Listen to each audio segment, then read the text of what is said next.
Grand Risings, Cameron. So it seems as if I'm hitting that 150 video mark. Yay! So what that means is it's time for me to start reviewing the videos and finding out and uncovering, revealing who I am,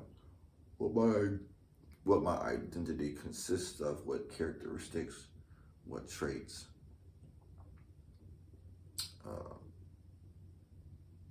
Yeah. So to do that, I'll be watching back these videos and saying, anytime I see my ego exposing itself, I'll make sure I make a note of it.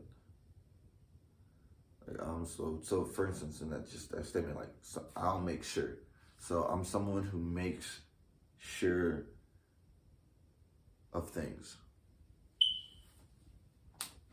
So that's what I do. I'll make sure. So what else? Pretty much just a continuation. About to go get that part and then do the other stuff. Probably do door knocking this afternoon.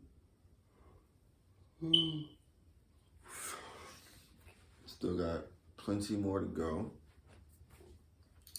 Really got another few hundred to go.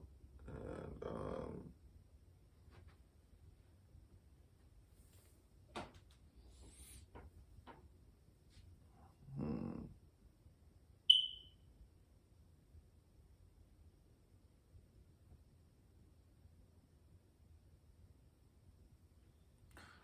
progress report with the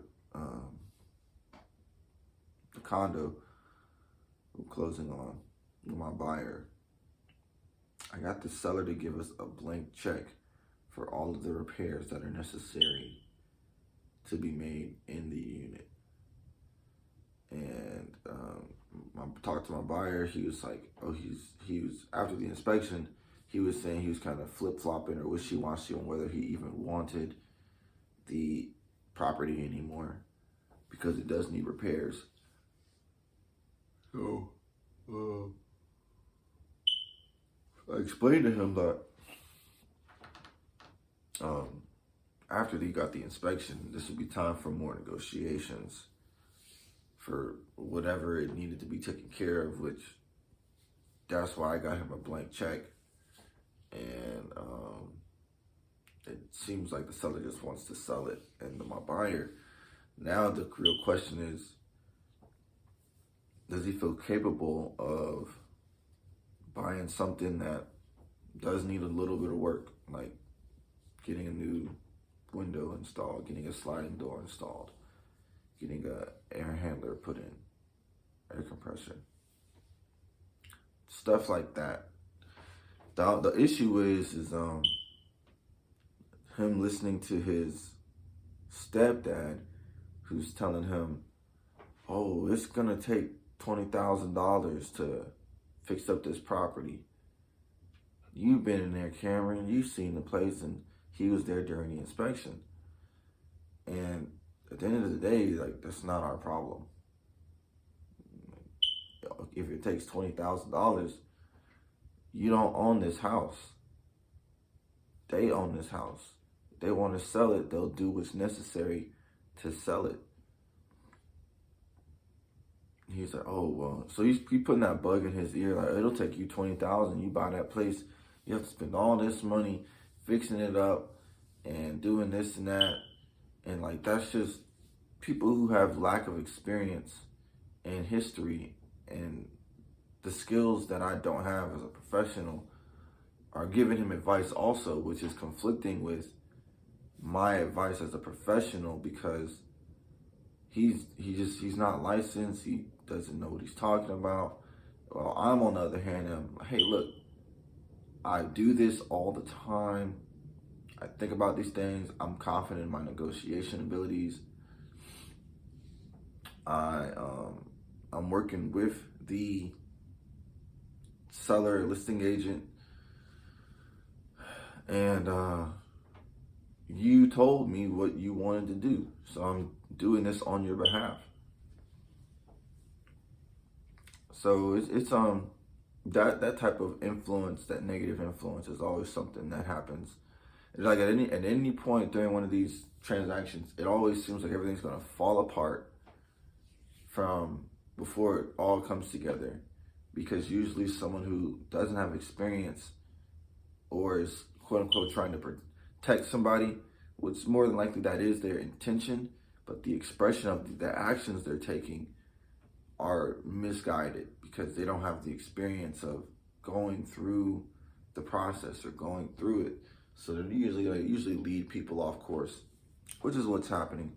Because he was like, "Oh," I was like, "Hey man, I got good news. They're gonna cut you a blank check for whatever it costs to get the repairs." And he's like, "What? I don't believe that." I'm like, "What do you mean? Like, there's nothing to doubt. They said they're gonna cut you a check. Now we gotta tally up what it really costs." Cause see, that was the thing. Like, if he was like, if they're gonna cut me a check, then I guess he's like, "Oh, I guess they're gonna cut me a check for $20,000." But then he's thinking, it's like, man, wait, does it really cost $20,000 to fix that place up like that? Cause then that makes him second guess the advice that he got from his dad. Because it's like, oh well, he was saying it was gonna cost 20,000. And I was like, okay, well they're gonna cut us a check for whatever it costs. So now he's thinking like, dang, so was it really as bad as he was making it seem? Or is it just another thing to be negotiated through, as I had explained to him? So that's a whole like reality shift for a lot of people, where it's like, oh man, like the people who I'm trusting, they don't have all the answers. And that's okay, because that's why you live in a community of people who you do trust, like professionals such as myself. So,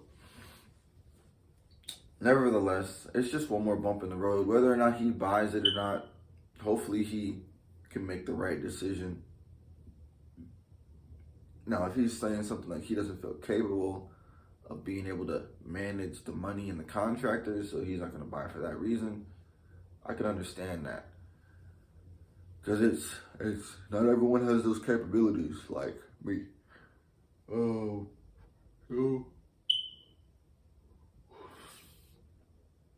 there's that. So besides that though, just some more, just more work. Life goes on. Farewell.